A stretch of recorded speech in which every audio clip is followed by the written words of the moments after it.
जय श्री कृष्णा। आज की कहानी है कुरियर बॉय। छोटे से गांव का रहने वाला सोहन आंखों में नए सपने लिए हर रोज नई ऊंचाइयां छूने को बेकरार था, लेकिन उसे उड़ान देने वाला ऐसा कोई भी नहीं था जिसकी बदौलत वह अपने सपनों को पूरा कर सके। जब भी कोई शहर से आता तो वह उसके आगे पीछे घूमने लगता और शहर के बारे में सारी जानकारी लेने लगता, जिससे उसकी माँ उससे कहती, बेटा हम लोगों को उड़ान देने वाला कोई भी नहीं है।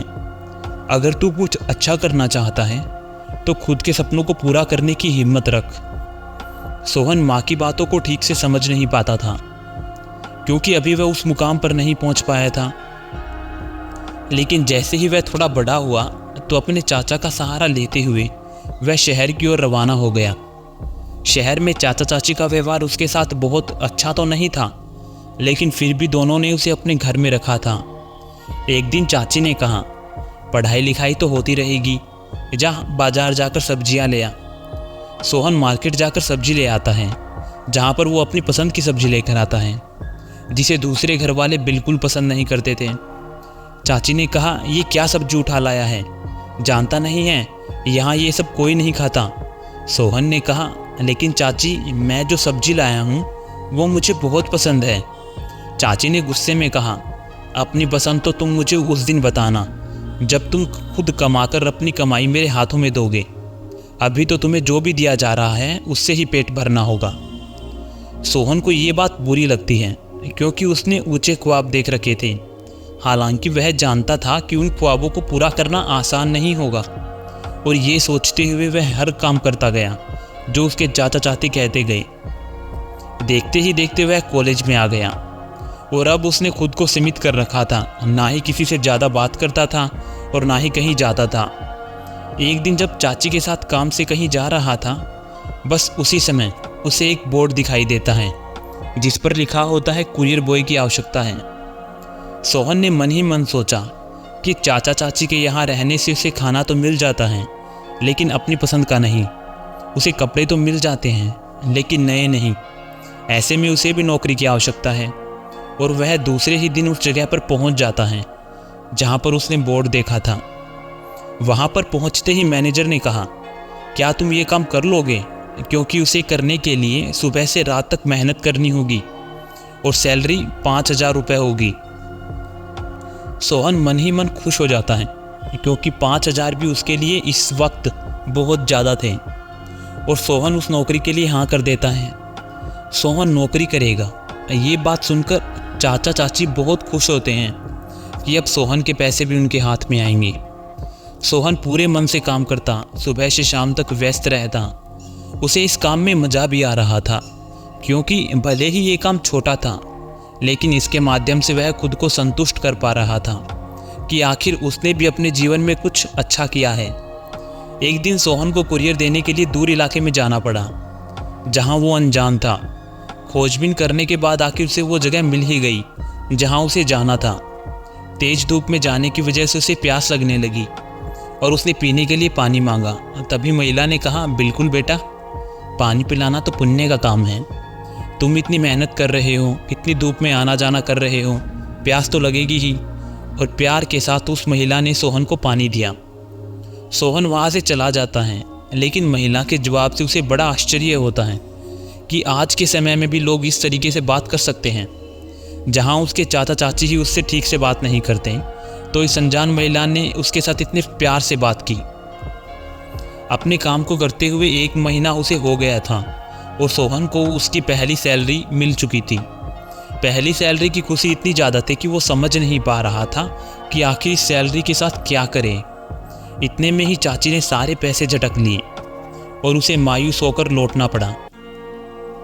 मैनेजर सोहन के काम से बहुत खुश था, क्योंकि सोहन ने कभी भी छुट्टी नहीं ली थी और अपना काम पूरी ईमानदारी के साथ कर रहा था। सोहन ने कभी भी ज़्यादा पैसे की मांग नहीं की, और ना ही कोई बहाना बनाया। चाहे जितनी भी दूर कुरियर देना हो, वो हमेशा समय पर पहुंच जाता था और कभी भी लोगों को निराश नहीं करता था। ऐसे में जल्दी ही सोहन की सैलरी बढ़ जाती है, और वह अपने चाचा चाची से तंग आकर एक दूसरे घर में रहने चला जाता है, जहाँ पर वो अपनी माँ को भी अपने साथ ले आता है, क्योंकि माँ अब गांव में अकेली हो गई थी। एक दिन सोहन कुरियर देने के लिए रजत विहार पहुंचा, लेकिन वहां पर उसे देखकर आश्चर्य हुआ क्योंकि वहां शिव मंदिर में एक महिला दिखाई थी। ये वही महिला थी जिसने कभी सोहन को तेज धूप के बचाव से पानी पिलाया था। जब सोहन ने उससे सारी बात पूछी तो पता चला कि उसके बेटे ने उसे घर से निकाल दिया है। सोहन अभी छोटे से घर में ही रह रहा था, लेकिन उस महिला को परेशानी में नहीं देख पा रहा था। आखिर वह सोहन की माँ की हम उम्र थी। ऐसे में सोहन उस महिला को घर लेकर आया, जिससे उसकी माँ बहुत खुश हो जाती है क्योंकि अब उनकी माँ को भी सहेली मिल गई थी। कुछ दिनों बाद उस महिला को उनकी बेटी अपने घर के लिए लेकर जाती है, जो शहर से कुछ दूरी पर ही रहती हैं। ऐसे में उस महिला ने सोहन को सफल होने का आशीर्वाद दिया और खुशी खुशी वहाँ से चली गई। सोहन अपनी माँ के साथ बहुत खुश था क्योंकि अब उसकी सैलरी बढ़ गई थी और लोगों के द्वारा उसके काम को पसंद किया जाने लगा था। एक बार की बात है जब बहुत तेज बारिश हो रही थी और किसी कस्टमर को अर्जेंट कुरियर देना था। सोहन पूरी कोशिश में था कि वह जल्द से जल्द डिलीवरी दे दे। ऐसे में उसने अपनी साइकिल से ही बहुत कम समय में उस कस्टमर को डिलीवरी दी थी, जिस वजह से कस्टमर ने खुश होकर उसे एक्स्ट्रा पैसे भी दिए थे। लेकिन सोहन ने एक्स्ट्रा पैसे लेने से इनकार कर दिया। इस घटना के 1 महीने बाद ही सोहन को ऐसी जगह कुरियर देने के लिए कहा गया था जो पोश इलाके में स्थित था। जैसे ही वह कुरियर देने जाता है तो अचानक देखता है कि वहाँ एक महिला बेहोश पड़ी हुई है। जल्दी से वह जाकर महिला को पानी पिलाता है और उसके फ़ोन से लास्ट कॉलिंग नंबर पर कॉल कर देता है, जिसके बाद कुछ ही देर में उस महिला का बेटा वहाँ पहुँच जाता है। जैसे ही वह बेटा वहाँ पहुँचता है तो सोहन उसे देखकर आश्चर्यचकित हो जाता है। ऐसे में वह व्यक्ति भी सोहन को देखकर खुश होता है और कहता है, अरे तुम यहाँ? सोहन ने कहा, हाँ सर, मैं यहाँ कुरियर देने आया था, लेकिन आप यहाँ कैसे? दरअसल ये वही व्यक्ति हैं जिन्होंने सोहन के काम से खुश होकर उसे एक्स्ट्रा पैसा देना चाहा था, लेकिन सोहन ने लेने से मना कर दिया था। तभी वो व्यक्ति सोहन से कहता है, ये मेरी माँ है, यह अलग दूसरे फ्लैट में रहती हैं क्योंकि यह मेरे पिताजी ने खरीदा था और मैं अपने ऑफिस के फ्लैट में रहता हूँ क्योंकि वहाँ से मेरा ऑफिस पास पड़ता है। वह तो अच्छा हुआ कि तुमने मुझे कॉल कर दिया, वरना मुझे पता ही नहीं चलता। तुम बहुत ही होनहार लड़के हो और साथ ही साथ ईमानदार भी हो। अगर तुम चाहते तो मेरी माँ को इस हालत में छोड़कर जा सकते थे, लेकिन तुमने ऐसा नहीं किया क्योंकि तुम एक सच्चे इंसान हो। सोहन ने कहा, सर ये तो मेरी माँ की दिए हुए संस्कार हैं। आपको पता है मैं एक बड़ा इंसान बनना चाहता हूँ और इस वजह से मैंने इस छोटी सी नौकरी को भी स्वीकार किया क्योंकि इस नौकरी की वजह से मुझे खुशी मिलती है और मुझे विश्वास है कि एक ना एक दिन मैं कोई अच्छी नौकरी ज़रूर हासिल कर लूँगा। उस व्यक्ति ने कहा, अगर तुम बड़े इंसान बनना चाहते हो तो मैं तुम्हारी मदद करूँगा। मेरी कंपनी इन्फोटेक, उसमें मैं तुम्हें ज़रूर नौकरी दूँगा। सोहन ने कहा, सर इन्फोटेक आपकी कंपनी है? वो तो बहुत बड़ी कंपनी है। उस व्यक्ति ने कहा, तुम ये सब छोड़ो दोस्त, तुम एक ईमानदार व्यक्ति हो और इसलिए हम अपनी कंपनी में तुम्हें रखना चाहते हैं क्योंकि हमें पता है कि तुम जैसे लोगों की बदौलत ही हम अपनी कंपनी को आगे ले जा सकते हैं। सोहन इस बात से बहुत खुश होता है क्योंकि जिस नौकरी के लिए उसने सपने देखे थे, आज वह सपना पूरा हो रहा था।